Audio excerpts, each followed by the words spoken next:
요한복음을 묵상하면서 이 요한복음 초두에서 우리가 주목할 점은 두 가지 질문으로 요약할 수 있습니다. 하나는 예수님이 누구신가라는 것이고 다른 하나는 제자란 어떤 사람인가라는 질문입니다.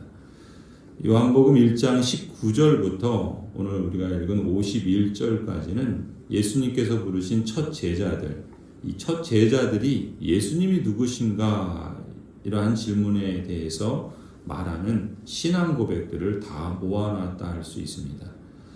이 요한복음은 사도 요한이 기록을 한 것이죠. 사도 요한은 먼저 세례 요한을 소개하면서 29절에서 예수님에 대해서 세상 죄를 지고 가는 하나님의 어린 양 이렇게 증언을 했지요. 그리고 오늘 본문에 이어지는 41절에 보면은 이 안드레가 예수님에 대해서 메시아, 우리가 메시아를 만났소라고 증언을 합니다. 이 35절의 그 내용들을 보면은 세례 요한이 먼저 자기 제자 두 사람과 같이 서 있다가 예수님께서 지나가시는 것을 보고서 보아라 하나님의 어린 양이다 이렇게 말하죠. 그때 세례 요한을 따르던 두 제자가 세례 요한의 말을 듣고서 예수님을 따라가게 됩니다. 그리고 40절에 예수님을 따라간 사람 중에 한 사람이 안드레다 이렇게 소개를 하고 있죠. 이 안드레는 시몬 베드로의 동생이고 또 자기 형에게 메시아를 만났다고 소개를 하면서 그 형 베드로를 이제 자기가 만난 메시아이신 예수님께로 인도하는 그런 역할을 하게 됩니다. 이러한 모습을 통해서 사도 요한은 이 요한복음에서 자연스럽게 예수님이 누군가라는 것을 이 제자들의 첫 제자들의 신앙 고백을 통해서 소개할 뿐만 아니라 그렇다면 제자란 어떤 사람인가라는 이 물음에 대한 답을 넌지시 제시하고 있는 것이죠. 이 모습을 통해서 우리가 요약할 수 있는 제자는 두 가지로 말할 수 있어요. 예수님을 본 사람, 들은 사람, 그리고 예수님을 따라가는 사람이 제자라 말할 수 있죠. 그리고 더 나아가서 오늘 본문에서는 제자는 예수님을 자신이 보고 듣고 따라갈 뿐만 아니라 다른 사람들에게도 보여주고 들려주고 따르게 하는 사람들이다. 이렇게 사도 요한은 제자를 정의하고 있는 것입니다. 그런 점에서 우리 역시도 예수 그리스도를 믿는 사람들이요, 또 예수 그리스도를 따르는 제자라고 할 수 있겠죠. 요한복음이 증언하는 이러한 제자의 정의를 따르자면 우리 자신도 그러한 동일한 적용을 해볼 수 있으리라고 봅니다. 가령 오늘 본문에 예수님의 제자들이 그랬던 것처럼 제자로서 나는 예수님을 보고 있는가? 어떤 눈으로 예수님을 보는가? 내 마음의 시선이 예수님을 어떻게 보고 있는지 가령 사람들이 보는 것처럼 또 이제 요한복음이 소개하는 유대인들이 보는 것처럼 다른 어떤 것에 마음을 빼앗겨서 정작 예수님을 메시아로서 그리스도로서 못 보는 그러한 일은 없지 않는가. 성공이든 돈이든 명예든 또 자존심이든 그러한 예수님 그리고 예수님이 걸어가신 그 길을 제대로 보고 있는가라는 것은 오늘 우리가 같은 제자로서 늘 질문해야 할 것이라 봅니다. 두 번째 질문은 나는 예수님의 제자로서 예수님의 말씀을 잘 듣고 있는가 이렇게 물을 수도 있겠죠. 사람들의 말 또 세상의 말 이런 말들에 솔깃하거나 더 민감하기보다는 하나님의 말씀 그 말씀에 우리가 귀 기울일 수 있어야 하겠죠.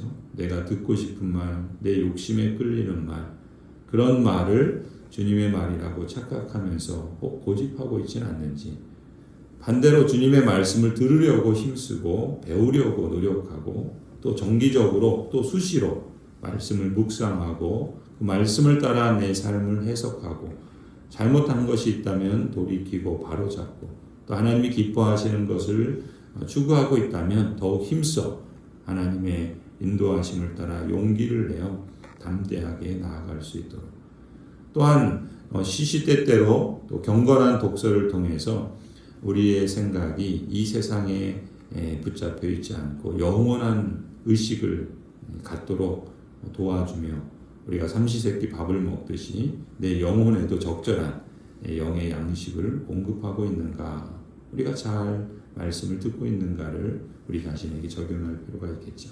더 나아가서는 나는 예수님을 기꺼이 신속하게 잘 따르고 있는가라는 것도 돌아봐야 할 것입니다.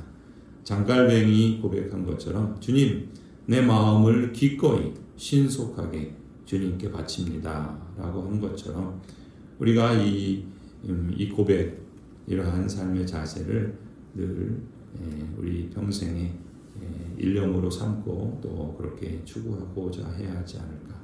예수 그리스도를 따르는 제자로서 이런 삶의 자세와 목적을 갖고 우리가 예수님을 보고 또 예수님을 듣고 또 예수님을 따르고 있는가 늘 점검하고 또 그러한 삶을 힘써 추구해야 할 줄로 믿습니다. 그리스도의 제자로서 우리는 믿음의 눈으로 무엇보다 주님을 보아야 하겠죠. 그리고 예수님의 말씀을 가급적 가까이에서 또 충분히 잘 들어야 하겠죠. 또 진실한 마음으로 또한 성실한 실천으로 예수님을 기꺼이 신속하게 따르고자 힘썼으면 합니다. 그래서 우리도 제자로서 그리스도인답게 예수님을 보여줄 수 있으면 좋겠고 또 예수님을 들려줄 수 있으면 좋겠고 더 나아가서 다른 사람들이 예수님을 따르도록 안내하고 또 인도하는 그러한 사람이 되기를 소원합니다. 오늘 본문에서 이어지는 내용을 보면 43절에 이제 예수님이 빌립을 만나죠. 그리고 빌립에게 나를 따라오너라 말씀하십니다.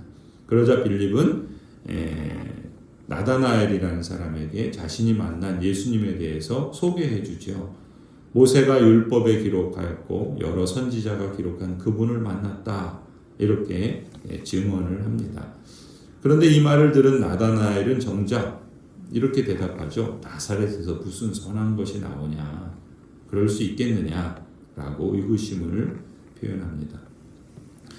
이러한 나다나엘의 말은 그가 구약 성경을 충실히 잘 알고 있다는 걸 반영하기도 합니다. 메시아는 베들레헴 출신이라고 했지 나사렛에서 무슨 선한 것이 나올 수 있는가. 나사렛에서 메시아를 발견했다는 빌립의 말은 성경에 일치하지 않기 때문에 그렇게 반응한 것이라고 할 수 있습니다. 그런데 47절에 보면은 예수님께서 나다나엘이 당신에게 오는 것을 보시고서 말씀하죠. 나다나엘이야말로 참 이스라엘 사람이다. 이런 말씀을 하십니다. 이 말에 대해서 나다나엘은 어떻게 자신을 아냐고 예수님께 되묻지요. 그때 예수님이 대답하십니다. 빌립이 너를 부르기 전에 너가 무화과 나무 아래에 있는 것을 보았다. 그러자 나다나엘이 선생님은 하나님의 아들이십니다. 이스라엘의 왕이십니다. 이런 고백을 하게 됩니다.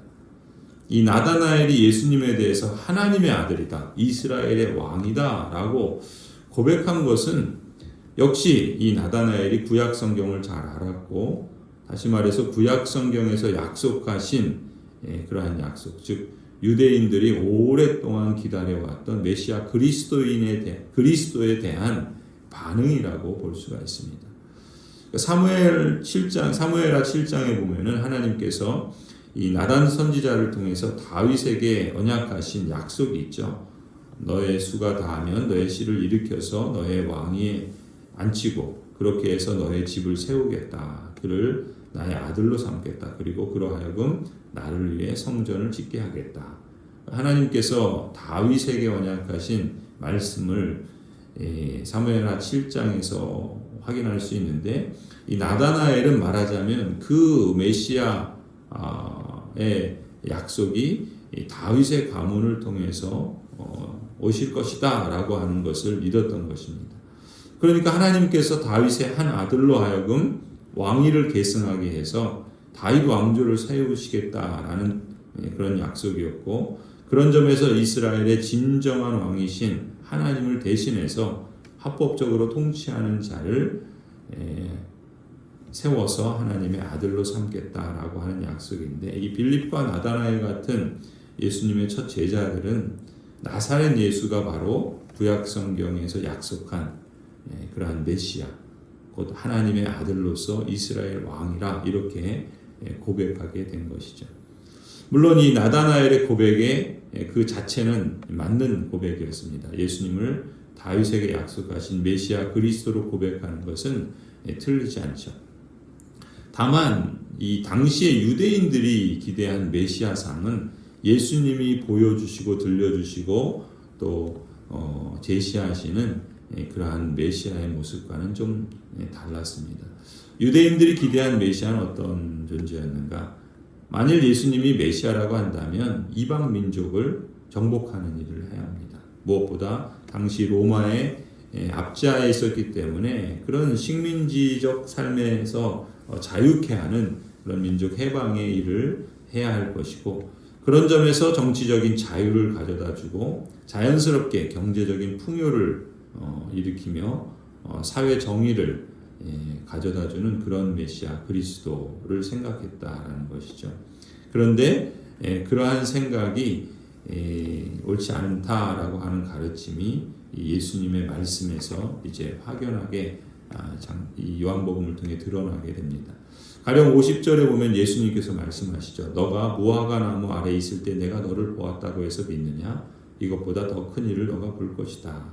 여기서 이것보다 더 큰 일이라는 것은 51절에서 예수님이 약속하시는 내용입니다. 내가 진정으로 너에게 말한다. 너희는 하늘이 열리고 하나님의 천사들이 인자 위에 오르락내리락 하는 것을 보게 될 것이다. 이런 약속인데, 예수님이 지금 말씀하시는 천사들이 오르락내리락 한다라는 말이 무슨 말인가? 우리가 이 구약의 맥락을 잘 이해하지 못하면 지금 나다나엘과 예수님의 이 질문과 답이 도대체 뭔 얘기를 하는지 가늠하기가 어렵죠. 그런데 그 구약적 맥락에서 지금 예수님이 나다나엘을 칭찬했고, 또 나다나엘은 그런 맥락에서 예수님의 말을 받아들이고 과연 이분이 메시아 그리스도구나 라고 이르렀던 것입니다. 이 천사들이 오르락내리락 한다는 말은 우리 창세기 28장에 야곱이 이 형 에서에게서 쫓겨나서 어머니의 고향으로 피신할 때 그 중간에 베델에서 잠이 들었었죠. 그때 꿈에서 하늘이 열리고 천사들이 사다리를 자기 위에 내리고 그 위를 오르락내리락 하는 그 모습을 반영하고 있는 거예요. 그러니까 예수님께서 이렇게 말씀하셨죠. 그러니까 이 유대인의 스승인 랍비들은 이 야곱의 꿈, 이 창세기 28장의 말씀을 대단하게 중요하게 여기고 그 본문을 어떻게 해석하냐면, 이 야곱이 베델에서 잠이 들었을 때 천사들이 이 야곱의 잠든 얼굴을 훔쳐보려고 하늘을 열고 내려왔다가 그 얼굴을 보고 올라간다는 거예요.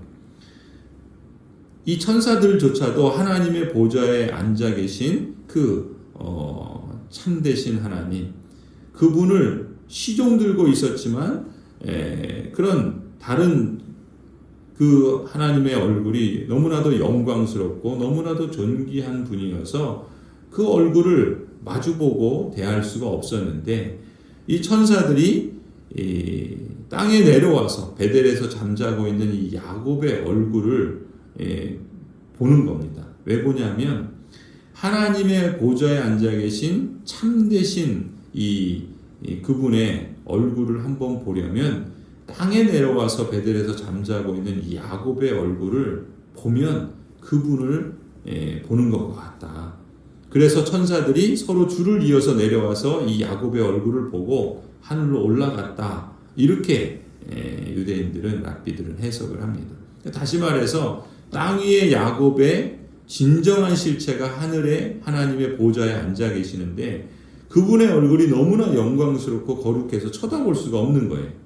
그런데 마침 그 모조 품격인 야곱이 땅에서 자고 있으니까 하늘의 문을 열고 사다리를 타고 내려와서 그 야곱의 얼굴을 보고서 올라가는 거죠. 왜냐하면 하나님의 보좌에 앉아 계신 진짜 그 실체의 위대함을 헤아려 볼 수 있게 되었다라는 것입니다. 이것이 유대인들이 말하는 일종의 복음이었어요. 왜냐하면 이 야곱이 누굽니까? 그 민족의 조상이고 그 후손들인 유대인들을 하나님의 영광에 참여하도록 하나님을 보여주는 존재로 이해했던 거예요. 그러니까 그런 점에서 지금 예수님께서 나다나엘에게 뭐라 그럽니까? 하늘에서 하늘이 열리고 하나님의 천사들이 인자 위에 오르락내리락 하는 것을 보게 된다 그랬죠. 그러니까 이 야곱을 대체하는 분이 인자라는 거예요. 그러니까 예수님이죠. 이 예수님을 야곱으로 대체하는 존재로서 지금 예수님께서 친히 나다나엘에게 말씀하셨고, 나다나엘은 그 예수님의 말씀이 무엇인지를 이 야곱의 창세기 28장 말씀을 통해서 바로 간파할 수 있었다라는 것입니다. 그걸 보게 된다라는 것이죠. 여기서 우리가 중요하게 볼 점은 이 하나님의 언약 백성으로서 유대인들은 종말에 예수 그리스도를 통해서 하나님의 영광에 참여하게 된다라는 것을 보여주는 것이죠. 이 야곱이야말로 유대 민족의 조상으로 그 후손들인 유대인을 하나님의 영광에 참여하게 해주는 존재로 받아들였다는 것입니다. 그런 점에서 인자이신 예수님께서 창세기 28장에 이 야곱을 대체하시는 분으로 소개하신 것이고, 51절에서 유대인을 대표하는 야곱과 참 이스라엘을 대표하는 예수님이 연결되고 있죠. 그러나 야곱과 예수님은 비교할 수 없을 정도로 대조가 됩니다. 옛 창세기의 야곱은 유대인을 대표하는 육신적인 조상이라고 한다면, 참 이스라엘, 즉 하나님의 자녀를 이루어 하나님의 영광에 동참하는 참 이스라엘의 조상은 바로 예수님이 되시는 것이죠. 그래서 인자이신 예수님은 옛 야곱, 유대인의 역사를 종결하시고 완성하시고 능가하시고 대치하심으로써 새로운 참 이스라엘의 역사를 시작하는 분이다. 지금 사도 요한은 요한복음 초두에서 이 나다나엘을 통해서 예수님이 누구신가를 이렇게 증언하고 있는 것입니다. 이런 맥락에서 요한복음 전체를 볼 때 우리가 주목할 점은 이 요한복음엔 유대인이라는 표현을 써요. 근데 이 유대인이라는 표현을 쓸 때마다 사실은 부정적으로 쓰고 있는 것입니다. 즉 유대인은 예수님에게 적대하는 사람들로 묘사가 됩니다. 반면에 같은 유대인인데 이스라엘이라는 표현을 써요. 이스라엘은 예수님에게 신앙 고백을 하는 사람들로 표현되고 있는 거예요. 그러니까 유대인이란 야곱의 육신적인 자손들이죠. 예수님을 진정한 메시아로 마땅히 믿어야 하는데 정작 예수님을 믿지 않고 거부하는 사람들, 말하자면 간사한 야곱으로 상징되는 사람들이 요한복음에서는 유대인 이렇게 표현이 됩니다. 반면에 나다나엘 같이 예수님에게 참되게 신앙 고백하는 사람들, 그러한 사람들을 참 이스라엘 이렇게 부르는 것입니다. 그래서 나다나엘 같이 예수님에게 참되게 신앙 고백하는 사람들이야말로 참 이스라엘로서 이 땅 위에 있지만, 이미 하나님의 보좌에 앉아 있는 야곱처럼 하나님의 영광에 참여하게 될 것이다. 이것을 보여주고 있는 것이죠. 그래서 우리 앞서 요한복음 1장 12절에 뭐라고 선포합니까? 하나님의 자녀가 되는 특권을 주신 사람들은 유대인처럼 혈통으로 육정으로 사람의 뜻으로 난 사람들이 아니라 오직 예수 그리스도를 맞아들인 사람들, 그 이름을 믿는 사람들에게 하나님의 자녀가 되는 권세를 주셨다. 이런 사람들이야말로 나다나엘과 같은 참 이스라엘이다. 이렇게 부르시는 것이죠. 성도 여러분, 우리가 이 요한복음을 묵상하면서 예수님이 누구신가, 그리고 그 예수님을 보고 믿고 따르는 그러한 제자는 누군가라는 것을 늘 염두에 두면 좋겠습니다. 그리고 특별히 여러분에게 하나님의 자녀가 되는 특권을 주셨다라는 사실을 믿으시고, 또 그러한 권세를 받은 여러분은 주님이신 예수 그리스도를 보고 듣고 따라가는 자다. 더 나아가서 예수님을 다른 사람들에게 보여주고 들려주고 따르게 하는 자로서의 감사로 응답하는 그러한 삶이 되기를 간절히 축원합니다.